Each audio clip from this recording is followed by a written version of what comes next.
Boa noite a todos. Meu nome é Letícia e hoje nós vamos conversar um pouquinho sobre Jesus. No livro Palavras de Vida Eterna, nós vamos falar sobre o capítulo 27, que é Liberdade em Jesus. Esse capítulo, ele é psicografado por Francisco Cândido Xavier, pelo Espírito Emmanuel, né? E ele fala passagens da vida de Jesus, nos dando exemplos. Esse capítulo 27, ele é bem semelhante, é uma tradução do capítulo 24. É uma complementação, na verdade. O capítulo 24 é Liberdade em Cristo. E se você ler os dois e fizer uma comparação, um complementa realmente o outro. Liberdade em Jesus. Para a liberdade, Cristo nos libertou. Permanecei, pois, firmes, e não vos dobreis novamente a um jugo de escravidão. Isso quem fala é Paulo, e está em Gálatas 5:1. Paulo disse, para a liberdade Cristo nos libertou. E daí ele dá toda a trajetória da liberdade que Cristo nos mostra, da liberdade que Cristo nos dá. Disse o apóstolo Paulo, com indiscutível acerto, que para a liberdade Cristo nos libertou. E não são poucos aqueles que, na opinião terrestre, definem o Senhor como sendo um revolucionário comum. Não raro pintam-no à afeição de petroleiro vulgar, ferindo instituições e derrubando princípios. Entretanto, ninguém no mundo foi mais fiel cultor do respeito e da ordem. Através de todas as circunstâncias, vemo-lo interessado, acima de tudo, na lealdade a Deus e no serviço aos homens. Não exige berço dourado para ingressar no mundo. Aceita de bom grado a infância humilde e laboriosa. Abraça os companheiros de ministério, quais se mostram sem deles reclamar certidão, de heroísmo e de santidade. Nunca se volta contra a autoridade estabelecida. Trabalha na extinção da crueldade e da hipocrisia, do simonismo e da delinquência, mas em momento algum persegue ou golpeia os homens que lhes sofrem o alvitante domínio. Vai ao encontro dos enfermos e dos aflitos para ofertar-lhes o coração. Serve indistintamente. Sofre a incompreensão alheia, procurando compreender para ajudar com mais segurança. Não espera recompensa, nem mesmo àquela que surge em forma de simpatia e entendimento nos círculos afetivos. Padece a ingratidão de beneficiados e seguidores, sem qualquer ideia de revide. Recebe a condenação indébita e submete-se aos tormentos da cruz, sem recorrer à justiça. E ninguém se fez mais livre que ele, livre para continuar servindo e amando, através dos séculos renascentes. Ensinou-nos assim, não a liberdade que explode de nossas paixões indomesticadas, mas a que verte sublime do cativeiro consciente as nossas obrigações diante do Pai Excelso. Nas sombras do eu, a liberdade do faço o que quero frequentemente cria a desordem e favorece a loucura. Na luz do Cristo, a liberdade do devo servir gera o progresso e a sublimação. Assimilemos do Mestre o senso de disciplina. Se quisermos ser livres, aprendamos a obedecer. Apenas através do dever retamente cumprido permaneceremos firmes, sem nos dobrarmos diante da escravidão, a que muitas vezes somos constrangidos pela inconsequência dos nossos próprios desejos. Quando Cristo fala que nos mostra a liberdade como Cristo nos libertou, ele mostra em toda essa trajetória que Emmanuel nos conta de um pedaço, né? De um pedaço não. Na verdade, esse capítulo, ele é toda a história do Cristo, da liberdade dele. Porque ele não se escravizou em nada. Ele não era escravo nem dele mesmo. Ele não era escravo dos homens. Ele não era escravo das instituições. Ele era livre. Ele não fazia o que ele queria. Ele fazia, sim, o que ele devia. Aquilo que foi a missão dele. Nos mostrando que a obediência a Deus, aos princípios a que ele nos mostra, ele era livre. Quando Cristo, quando ele fala da liberdade, em toda a sua trajetória, ele veio nos mostrar uma nova era. Porque antes era olho por olho, dente por dente. E Cristo veio nos mostrar o amor. A caridade como liberdade. Alguns de nós, a grande maioria, ainda se encontra no olho por olho, dente por dente.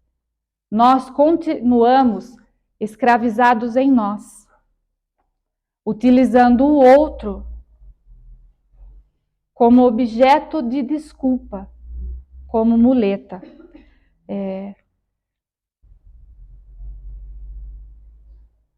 Jesus, em toda a sua trajetória, ele foi julgado pelos homens como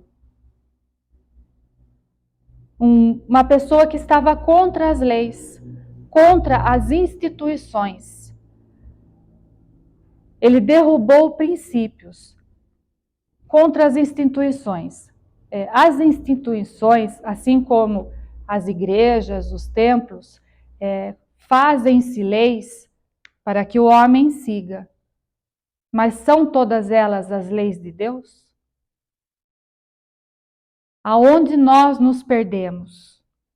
Aonde os homens que de boa vontade utilizam o nome de Jesus para prender na matéria, no egoísmo, no poder, na ganância, se tornando escravos de si mesmo em nome de Jesus.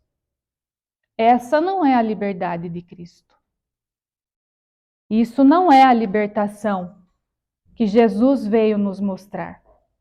A libertação é fazer aquilo que é necessário ao próximo como a si mesmo, sempre na moral, na virtude, sem querer nada em troca.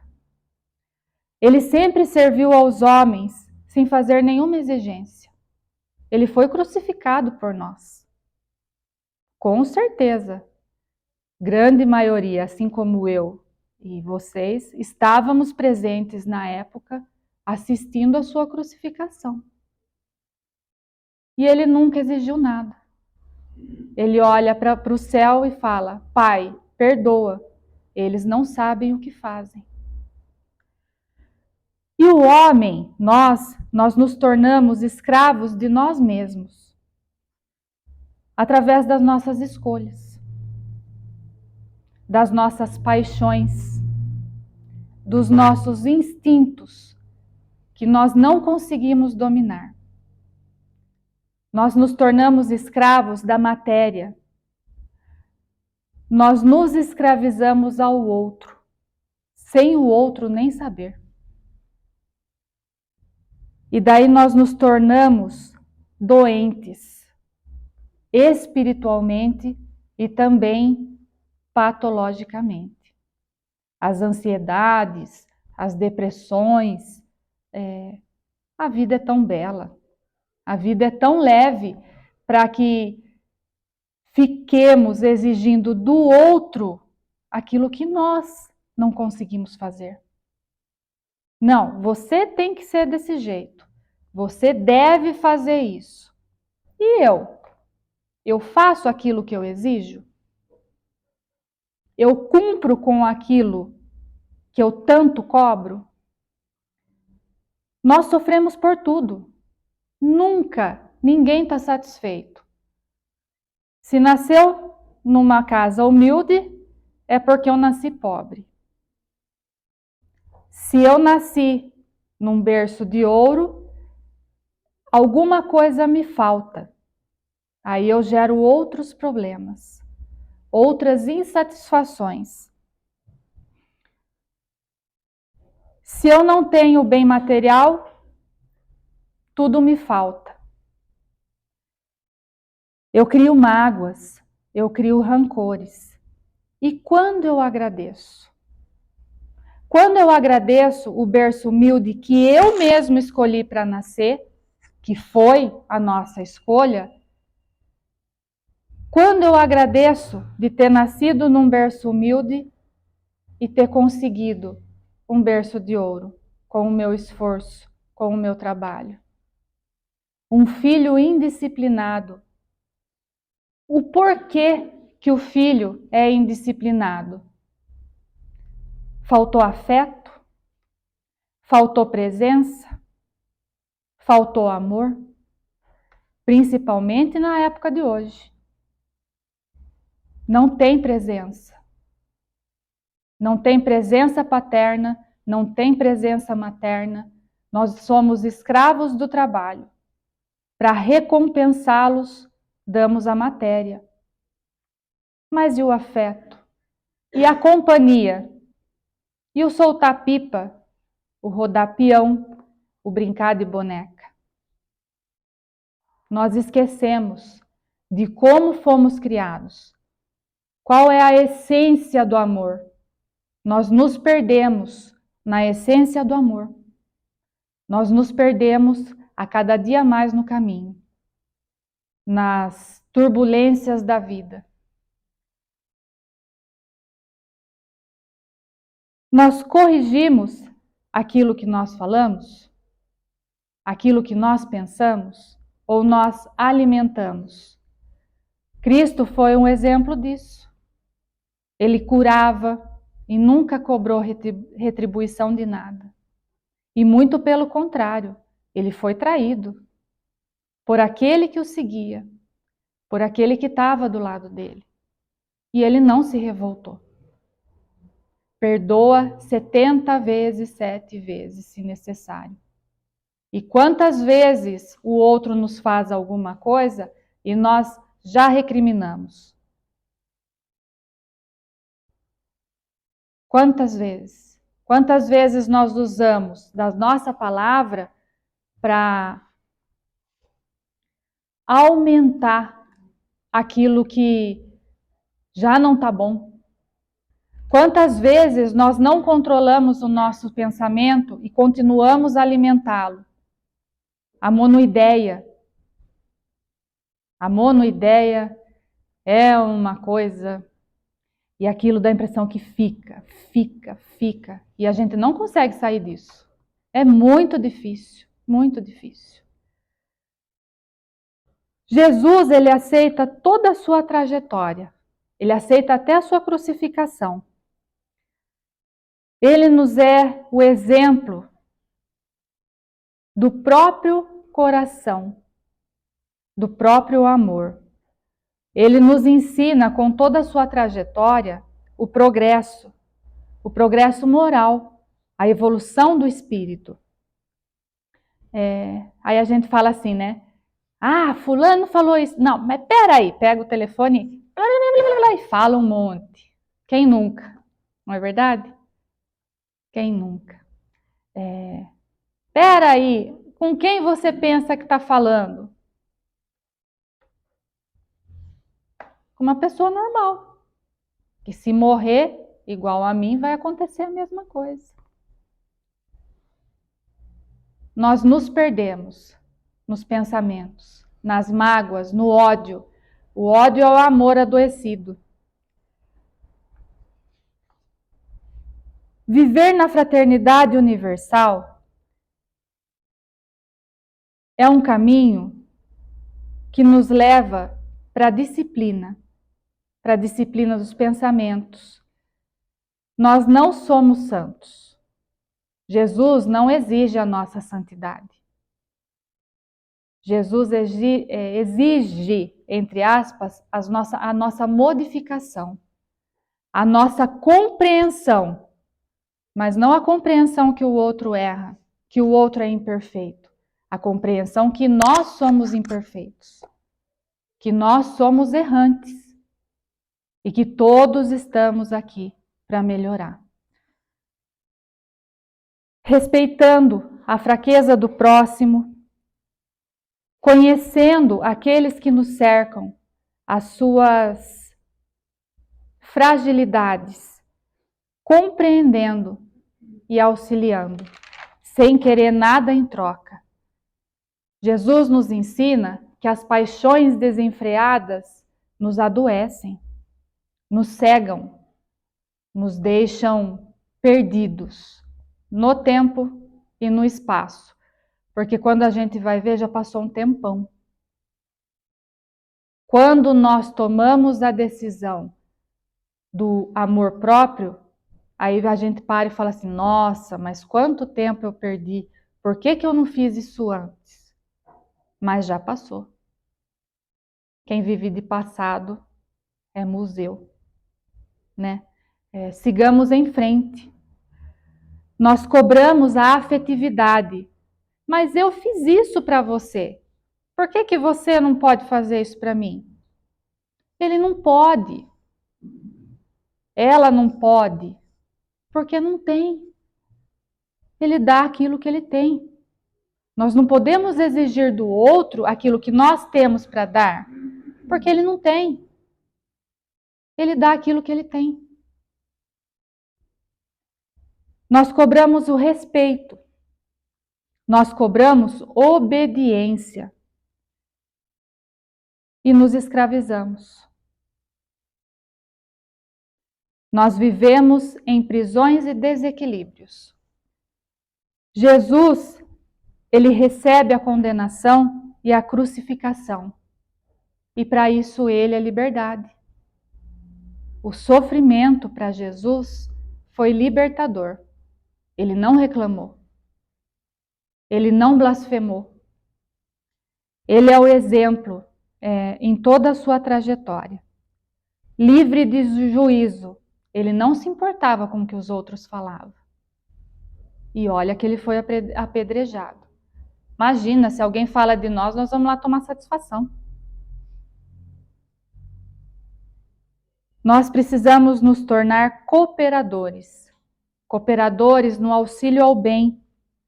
Nós precisamos nos tornar tarefeiros, mas tarefeiros de amor, tarefeiros de paz, de pacificação e não de crucificação.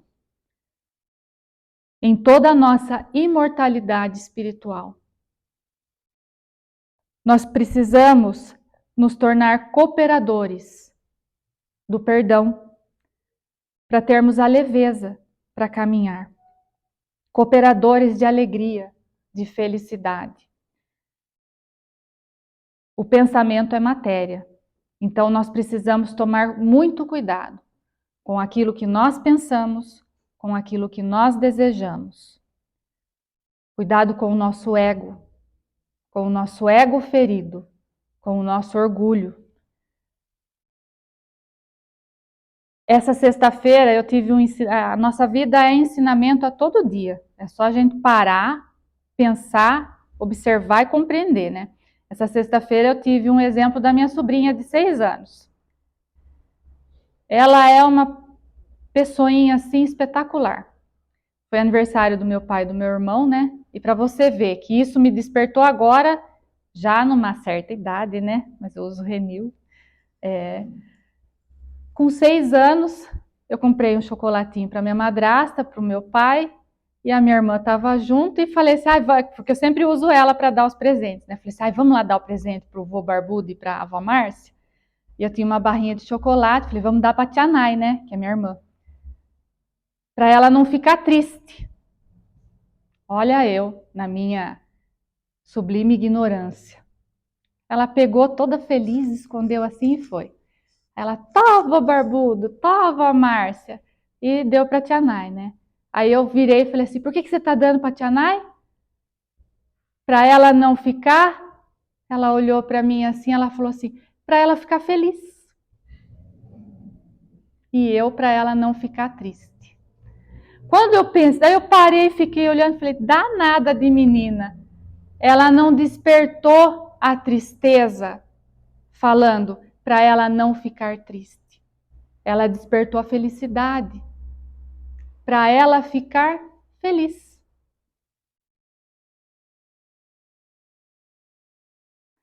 Isso falou assim, nossa, olha, demorou 42 anos para eu aprender, para não falar para a pessoa, não fica triste, seja feliz, seja amor, seja paz, seja trabalhador do bem.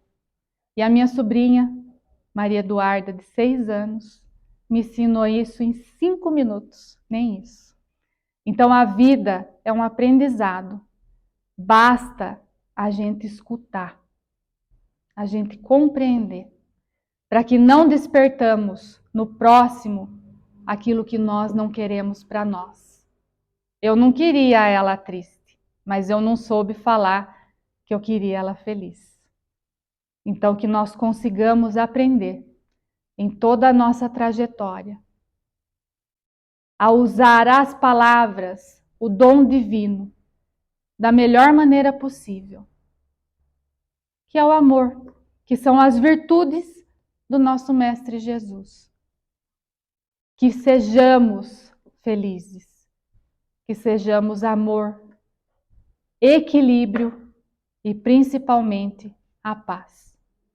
Uma excelente semana a todos e que passemos agora à fluidoterapia, ao tratamento que aqui hoje viemos buscar para termos a cura e que utilizemos todas as palavras da melhor maneira possível, todos os nossos pensamentos da melhor maneira possível. Muita paz, muita luz, muito amor a todos nós. Muito obrigada.